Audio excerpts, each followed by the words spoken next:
Kita bicara bab tentang sholat, maka di awal-awal itu nanti kita disebutkan tentang ahamiyatus sholah, ya. Bagaimana urgensi sholat, ya. Sejauh mana kedudukan sholat dalam syariat itu. Kemudian ahamiyatud dakwah, ahamiyatul amar ma'ruf nahi munkar dan lain sebagainya, ya. Itu sebuah sub pembahasan yang enggak lepas luput daripada pembahasan para ulama dalam kitab-kitab yang mereka tulis, ya. Sehingga kita bicara urgensi ini memang penting dikarenakan ada sikap meremehkan sesuatu itu disebabkan karena memang mereka tidak memahami seberapa urgen sesuatu tersebut. Mereka tidak memahami seberapa besar kedudukan sesuatu tersebut, ya. Sehingga kemudian berdampak dia meremehkan sesuatu tersebut, ya. Kalau kita kemudian membawa satu tas, umpamanya tas kecil berisi perhiasan, emas dan barang-barang berharga yang lain, ya. Karena kita mengetahui apa yang ada dalam isi tas tersebut, tentu kita akan memperlakukan tas tersebut berbeda, ya. Kita akan memperlakukan dia sangat istimewa.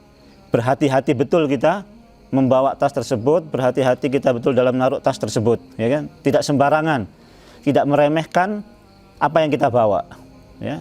Kenapa? Karena kita tahu yang ada di dalamnya adalah barang berharga. Kita tahu betapa besar kedudukan barang yang ada dalam tas tersebut, ya. Sholat pun harus kita taruh di depan, ya kan? Taruh di depan, khawatir kalau nanti sujud diambil dari belakang, ya kan? Begitu ketatnya kita memperhatikan masalah tersebut, ya. Kalau kemudian kita tahu barang itu isinya hanya sekedar sarung, alat tulis, mungkin kita akan sedikit meremehkan barang yang kita bawa, ya. Kita taruhlah depan, ya kan? Kalau hilang tidak ada masalah, isinya cuman sarung sama buku sama pulpen atau apalah, biarlah. Itulah perlakuan kita terhadap sesuatu yang kita tahu barang itu sangat berharga atau tidak berharga, ya kan? Demikian juga dalam masalah syariat, ya. Terkadang orang meremehkan sholat, umpamanya. Kenapa? Karena memang tidak memahami sejauh mana, tidak memahami dengan baik sejauh mana urgensi sholat bagi dirinya, sejauh mana urgensi sholat dalam syariat, sejauh mana kedudukan sholat itu dalam syariat itu sendiri. Ketidaktahuan mereka terhadap masalah tersebut akhirnya apa? Melakukan suatu tindakan meremehkan sholat. Bisa jadi adzan sudah dikumandangkan, ya kan? Ya tetaplah beraktivitas dengan aktivitasnya, karena memang dia tidak memahami seberapa besar urgen sholat itu, ya kan? Dia tidak memahami seberapa besar berharganya sholat itu bagi dirinya dan bagi dinnya ini.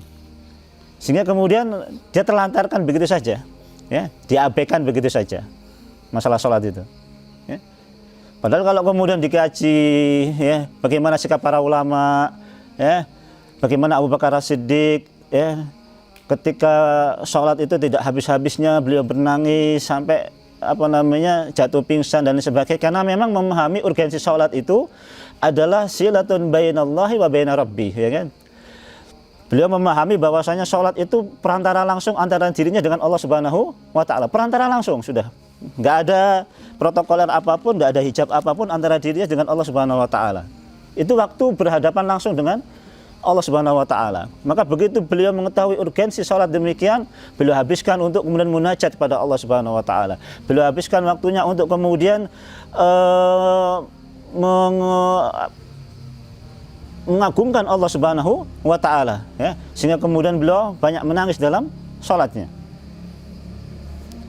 Utsman bin Affan kalau kemudian waktu sholat qiyamul lail datang, kesempatan itu tidak beliau sia-siakan untuk kemudian menghatamkan Al-Quran dalam satu malam, ya kan? Kenapa? Karena beliau memahami urgensi sholat adalah sesuatu yang bisa menenteramkan hatinya, sesuatu yang bisa menenangkan hatinya. Nabi SAW mengatakan, ya Bilal, arihni bis sholat. Ya Bilal, tenangkan saya dengan sholat, tenangkan saya dengan sholat, ya. Jadi sholat itu ibarat qurrata a'yun, sebagai penyejuk pandangan, penyejuk hati, ya. Urgensi sholat yang begitu tinggi sebagai penyejuk, penenang jiwa dimanfaatkan betul oleh Utsman bin Affan untuk kemudian menghabiskan waktu sholatnya untuk sekali qiyamul lail selesai Al-Quran. Karena apa? Karena beliau merasakan disitulah tempat beliau untuk kemudian menenangkan jiwa beliau. Ya. Urgensi sholat begitu luar biasa kan begitu ya. Sehingga kemudian Umar bin Khattab tertinggal sholat harus kemudian beliau infakkan. Kenapa? Karena memang sholat lebih berharga daripada yang lainnya. Sehingga beliau perlakukan sesuatu itu sangat berharga sekali. Itu ketika mereka mengetahui bagaimana urgensi sholat. Ya, dia akan melakukan sedemikian rupa karena dia mengetahui sesuatu itu barang yang sangat berharga. Ya. Fakhalafa min ba'dihim khalafun a'dha'us salatah wattaba'us syahawat fasawfa yalqawna ghayya, ya kan? Akan datang satu masa nanti generasi yang a'dha'us salah, yang banyak menyanyiakan salat, wattaba'us syahawat, dan banyak mengikuti hawa nafsunya, fasawfa yalqawna ghayya, maka dia akan bertemu dengan Allah dalam keadaan nyesal. Nah, satu syariat kalau kemudian tidak memahami betapa urgensinya akan jatuh pada sikap-sikap meremehkan hal tersebut, ya, akan jatuh pada sikap meremehkan tersebut, ya.